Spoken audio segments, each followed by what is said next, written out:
Parce que c'est un stade second. Exactement. Il faut se déconnecter avec la réalité de son corps. Enfin, c'est un vrai travail sur soi. Oui, complètement, complètement. Mais je pense il n'y a pas beaucoup de gens qui font cette démarche d'aller chercher ce qu'il y a derrière. Moi, toujours, ce qui m'intéresse dans la sexualité, c'est qu'est-ce qu'il y a encore plus loin, plus loin, plus loin, plus loin. Que je partage aussi, Voilà. de te comprendre, d'explorer, de dire en fait, chaque fois tu as l'impression qu'il y a une autre limite, puis en fait une autre limite, puis en fait une autre limite, et alors là, des par contre, l'âge que j'ai aujourd'hui m'a toujours pas donné la réponse. Qu'est-ce qu'il y a plus loin? Je ne sais pas ce qu'il y a plus loin. Mais j'essaye de me pousser, de pousser. J'ai poussé des partenaires jusqu'à l'évanouissement. Moi, j'ai des femmes, des jeunes femmes, qui se sont évanouies. Je les ai vues, les corps s'arc-bouter et les yeux partir, le blanc des yeux, et elles partent de l'autre côté. Bon, c'est terrible, ça fait peur. Mais c'est de dire qu'on peut aller jusque-là. On sort de son corps, voilà. encore. C'est ça. Mais en fait, moi, c'est ce que je prône, c'est de dire qu'en fait, ça peut aussi être une expérience qui est très mystique. Il y a un côté mystique. Il y a un côté mystique parce qu'il y a un côté où, aussi bien tu vas te connecter au vrai toi. Moi, je trouve que c'est faire l'amour, la façon dont on fait l'amour, vraiment, pour moi, c'est. Il y a toutes les palmarès. Tu vois qui t'es toi. Tu vois vraiment le toi profond, pas le toi de mascarade, de professionnel, tout ce que tu veux. Enfin, tu vois, pas la personne qui est. Pas le masque. Je trouve que tu te vois toi derrière le masque. Et en même temps, tu peux être connecté à une autre personne et en même temps à toute la vie, que tu mets ce que tu veux derrière. Mais du coup, tu as 3 connexions qui sont à des degrés qui sont difficilement atteignables sinon. Ah oui, complètement. Alors, ce genre de relation, on peut très bien l'avoir sur une rencontre. C'est la connexion. La connexion. Les yeux. Pour moi, la première chose avec quelqu'un, c'est les yeux. Dans les yeux, on lit tout.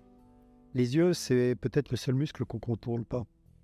Enfin, d'après ce qu'on en dit médicalement, c'est le muscle qu'on ne contrôle pas. Donc, un regard dit tout. Et des fois, sur un simple regard, on peut avoir un échange extrêmement fort.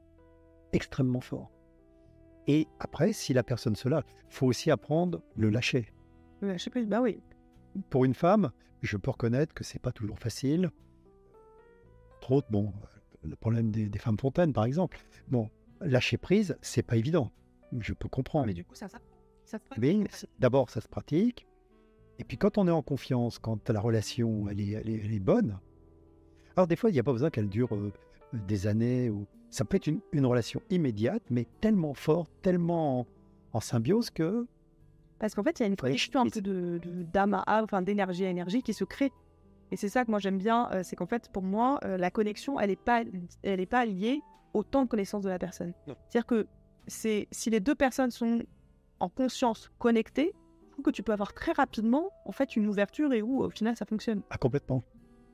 Mais ça, pour moi, le prérequis, c'est que les deux soient dans le même état d'esprit. C'est-à-dire que si tu considères l'autre comme un objet et que tu n'es pas là, je trouve, dans la présence, dans la connexion, ou que tu vas en mode je coupe mon cœur, ma tête, enfin c'est juste l'autre est juste un trou et tu vois, bah là dans ce cas, je pense que c'est compliqué de vivre ce genre d'expérience. Ah non, mais c'est compliqué, c'est compliqué. Après, bon, la recherche du plaisir, d'abord... C'est ça qui est la différence entre le consumérisme un peu et la recherche du plaisir. Et l'hédonisme. En fait, consumérisme contre hédonisme. Complètement. Non, c'est très très intéressant.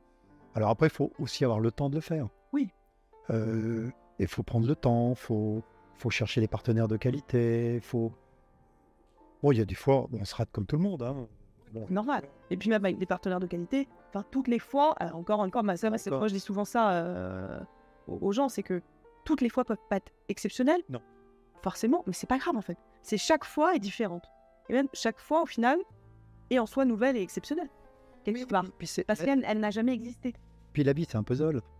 C'est qu'à chaque fois, on apporte une petite pièce, et une autre petite pièce, et une petite pièce. Voilà. Bon, alors après, pour moi, je me dis, bon, je rentre dans ma dernière tranche de vie. J'espère que mes 10 dernières années là, seront toujours aussi belles, enrichissantes, avec des belles rencontres. Bon, après, il faut faire aussi des efforts. Il y a un travail sur soi, physique, moral. Il faut être toujours au top, il faut tenir. Ce qui est là aussi un vrai travail.